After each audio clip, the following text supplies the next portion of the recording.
அம்மாலா அழுதுகிட்டு இருக்காங்க. ராதிகா அம்மான்னு கூப்பிடுறாங்க. ராதிகா, நீ பொம்பளை பிள்ளையோட எங்க தனியா இருந்துருவியோன்னு எனக்கு ரொம்ப பயமா இருந்துச்சு.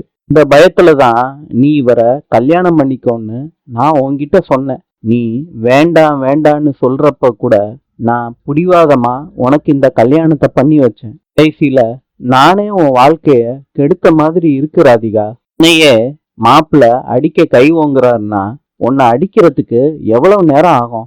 இப்படி என் பொண்ண பாலுங்கணத்துல தள்ளி விட்டுட்டேனே, நானே இந்த தப்ப பண்ணிட்டேன். ராதிகா, நீ இவர் கூட எப்படி வாழ போற எனக்கு தெரியலையேம்மா. ஒரு கோபிய தெரியும். அவருக்கு மயு மேலையும் என் மேலையும் அக்கறை இருக்கு. கோபி ரொம்ப அன்பா இருப்பாரு. எனக்கு ஒண்ணுன்னா பட்டுன்னு துடிச்சு போற கோபிய எனக்கு நல்லா தெரியும். எனக்காண்டி எது வேணாலும் பண்ண ரெடியா இருந்த கோபி. அந்த கோபி இப்ப எங்க போனாருன்னு தெரியலையேம்மா. நான் பிரெக்னெண்டா இருக்கிறப்ப ரொம்ப பயந்தேன். இந்த குழந்தைய என்னால வளர்க்க முடியுமான்னு ரொம்ப பயந்தேன். மயு எப்படி எடுத்துப்பா, நீ எப்படி எடுத்துப்பன்னு ரொம்ப பயந்தேன். கோபி என்ன சொல்லுவாருன்னு நான் நினைச்சு கூட பார்க்கலம்மா. அவரு சந்தோஷப்படுவான்னு தான் நான் நினைச்சேன். அப்பதான் எனக்கு முதல் அடியே விழுந்துச்சு. உங்க அம்மா கூட சேர்ந்து என்ன அபார்ஷன் பண்ணிருன்னு சொன்னது எனக்கு அடுத்த அடி. அப்புறம் அந்த வீட்டை விட்டு நாங்க வெளியே வந்தோம். இனிமேட்டு நிம்மதியா இருக்கலான்னு நினைச்சப்ப அவரு அவங்க அம்மாவை கூட்டிட்டு வந்தாரு. அவரு யாரையோ பழி வாங்குறதா நினைச்சுக்கிட்டு கடைசியில என்னைய பழி வாங்கிட்டாருமா. அவங்க இங்க வந்ததுல இருந்து தினசரி பிரச்சனை, சண்டை. ஒரு வேலை கூட கோபி என் பக்கத்துல நிக்கவே இல்லம்மா.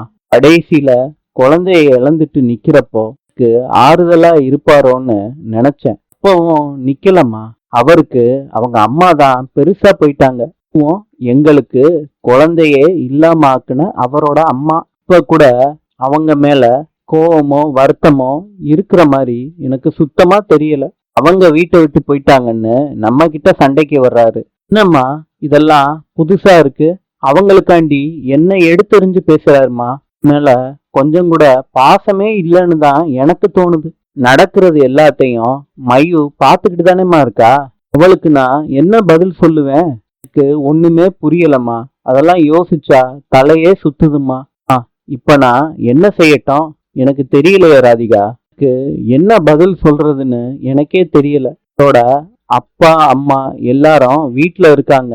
அவரோட பசங்க, அவங்களோட பசங்க எல்லாரும் இருக்காங்க. என்னைக்காவது அவங்களுக்காண்டி உன்னை விட்டுட்டு போயிடுவாரோன்னு எனக்கு அந்த பயம் இருந்துகிட்டே இருந்துச்சு. அதனாலதான் நீ கர்ப்பமா இருக்கன்னு தெரிஞ்சதும் நான் ரொம்ப சந்தோஷப்பட்டேன். உங்க 2 பேருக்குமான குழந்தை வரப்போகுது. உங்க 2 பேருக்கும் இடையில ஒரு பிடிப்பு ஏற்படும். சந்தோஷமா இருப்பீங்கன்னு நான் கனவு கண்டேன்.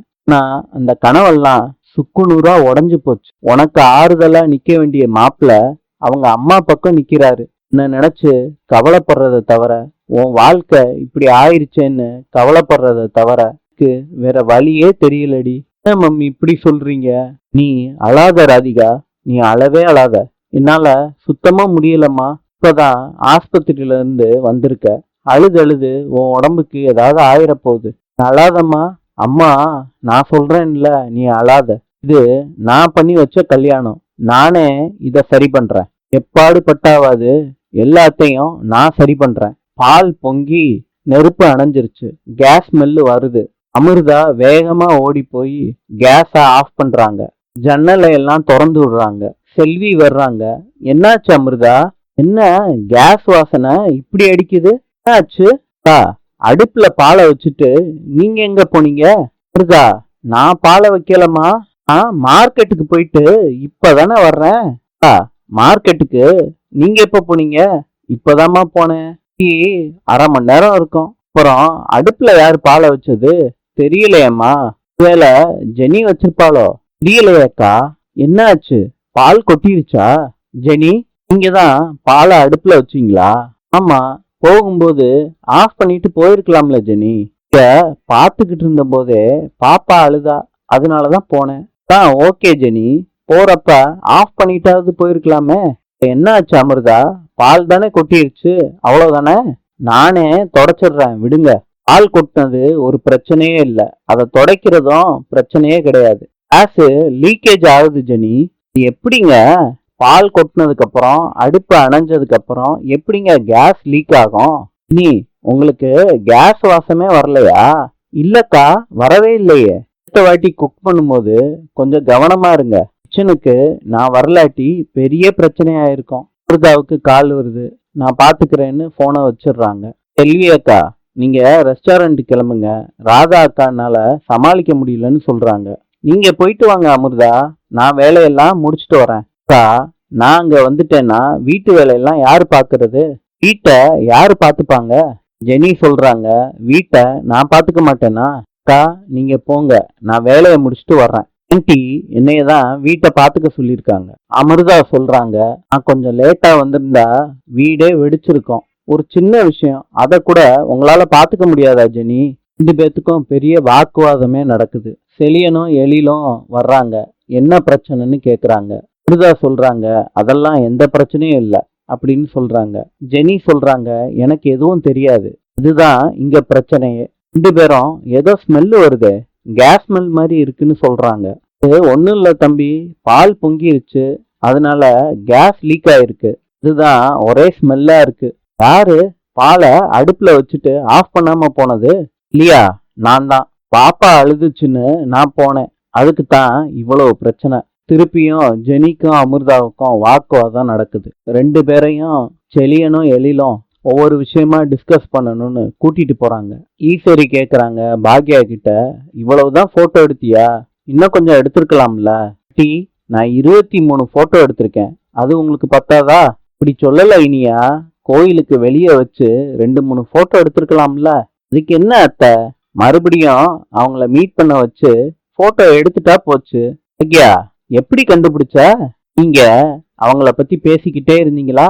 காலையில அவங்கள பத்தி தகவல் கிடைக்குமான்னு போனேன். இந்த ஃபோன் நம்பரையாவது கண்டுபிடிச்சு உங்ககிட்ட எப்படியாவது பேச வைக்கலான்னு தான் பிளானு.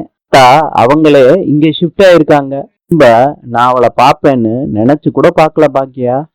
ரொம்ப சந்தோஷமா இருக்கு பாக்யா. இனிமேட்டு அடிக்கடி அவ கூட போன்ல பேசுவேன், போன்லயும் பேசலாம். நம்மளும் இங்க வரலாம், சென்னைக்கும் வர வைக்கலாம் அத்தை. ஆமா பாக்யா, அவளை சென்னைக்கு கூப்பிடணும். முடியும், அவ சென்னைய பார்த்ததே இல்லையா. ஆனா நல்ல வயசானவ மாதிரி இருக்கால்ல. சரி, அவங்க வயசுக்கு ஏத்த மாதிரி அவங்க இருக்காங்க, நீ தான் உன் வயசுக்கு இளமையா இருக்க. அட, வெக்கத்தை பாரு பாட்டிக்கு. ஆத்தியா பாக்யா, கல்யாணத்தன்னைக்கு கூட என்ன கிண்டல் பண்ணி சிரிச்சிருக்காங்க. இந்த அத மாத்திரம் இவ உளராம இருந்திருக்கணும். அப்பனா என்ன நீ பிடிக்காம தான் கல்யாணம் பண்ணிக்கிட்ட, அப்படிதானே? இல்ல, ஒன்றும் இல்லைங்க, நீங்க ஆளு எப்படின்னு எனக்கு தெரியாதுல்ல, ஒரு பயம் இருக்கும்ல, அதை பத்தி தான் நான் அவகிட்ட சொன்னேன். நான் அவ அதை இப்பயும் சொல்லிக்கிட்டு இருக்கா. சரி, நான் நம்பிட்டேன்.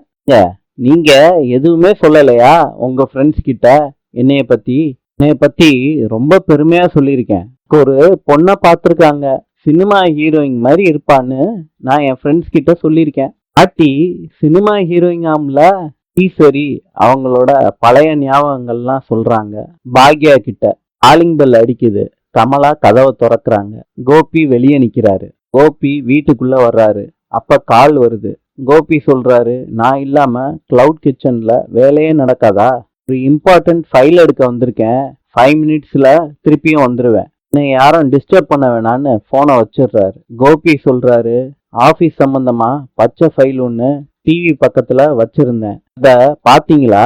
நான் உங்களை தான் கேக்குறேன், பார்த்துருந்தா பார்த்தேன்னு சொல்லுங்க, இல்லாட்டி இல்லைன்னு சொல்லுங்க. ராதிகா ரூம்லயும் இல்ல, கிச்சன்லயும் இல்ல. வேலைக்கு போயிருக்காளா? எங்க போயிருக்கா? உங்களை தான் கேக்குறேன், ராதிகா எங்க? என்ன கை குழந்தையா என் கையிலேயே வச்சுக்கிட்டு இருக்கிறதுக்கு? வெளியே எங்கேயோ போயிருக்கா. அதான் எங்க போயிருக்கா தெரியாது. எப்போ வருவா எனக்கு தெரியாது. என்னங்க, புரிஞ்சுதான் பேசுறீங்களா? ராதிகா உடம்பு சரியில்லாம இருக்கா, ரெஸ்ட் எடுக்கணும். எதுக்கு வெளியே அனுப்பி விட்டீங்க? நான் எங்க அனுப்புனேன் கோபி, அவளாதான் போனா. போகும்போது தடுத்திருக்கலாம்ல. வீட்டுல நிம்மதியே இல்ல, மூச்சு முட்டுதுன்னு சொன்னா. பரவாயில்ல இருமான்னு நான் சொல்ல முடியுமா?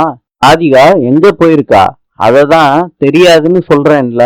கோபி, எதுக்கு இப்ப ராதிகாவுக்கு போன் பண்றீங்க? திரும்பவும் வீட்டுக்கு வர சொல்லி இருக்கிற நிம்மதிய கெடுக்கிறதுக்கா? உங்களுக்கு என்னதாங்க பிரச்சனை? எதுக்கு தேவையில்லாம புருஷன் பொண்டாட்டிக்குள்ள வர்றீங்க? இப்பதான் தெரியுதா அவ உங்களுக்கு ஒய்ஃப்னு? இத்தனை நாளா எல்லாருமா சேர்ந்து அவளை படாத பாடுபடுத்துனீங்க, இப்போ உங்களுக்கு தெரியலையா? மறுபடியும் மறுபடியும் அதே விஷயத்த பேசி என்ன தேவையில்லாம இரிட்டேட் பண்ணாதீங்க. நான் பெத்த பொண்ணு.